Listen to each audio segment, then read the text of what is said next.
பார்த்துக் கொண்டிருப்பது 24 நியூஸ் தமிழ். நாகையில் போதைப் பொருளுக்கு எதிராக வேளாங்கண்ணி மாதா கலை மற்றும் அறிவியல் கல்லூரி மாணவ மாணவிகளின் சார்பில் விழிப்புணர்வு பேரணி நடைபெற்றது. நாகப்பட்டினம் மாவட்டம் பிரதாபராமபுரம் வேளாங்கண்ணி மாதா கலை அறிவியல் கல்லூரி சார்பில் போதைப் பொருள் தடுப்பு விழிப்புணர்வு பேரணி இன்று நடைபெற்றது. கல்லூரி முதல்வர் ஆதி ஆரோக்கியசாமி தலைமையில் நாகை அவுரித்திடரில் தொடங்கிய விழிப்புணர்வு பேரணி SP office road, public office road உள்ளிட்ட முக்கிய சாலை வழியாக தேவி திரையரங்கம் முன்பு நிறைவு பெற்றது. இதில் 100க்கும் மேற்பட்ட மாணவ மாணவிகள் கையில் போதைப் பொருளுக்கான எதிரான விழிப்புணர்வு வாசகங்கள் அடங்கிய பதாகைகளை ஏந்தியபடியும் போதைக்கு எதிராக முழக்கங்களை எழுப்பியபடி பேரணியாக சென்றனர்.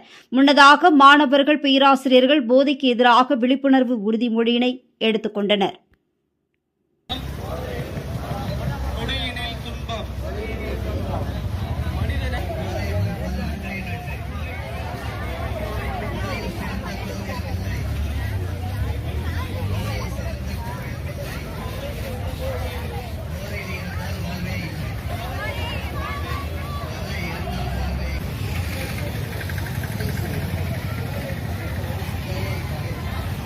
ரொம்ப உள்ள போதண்ணா.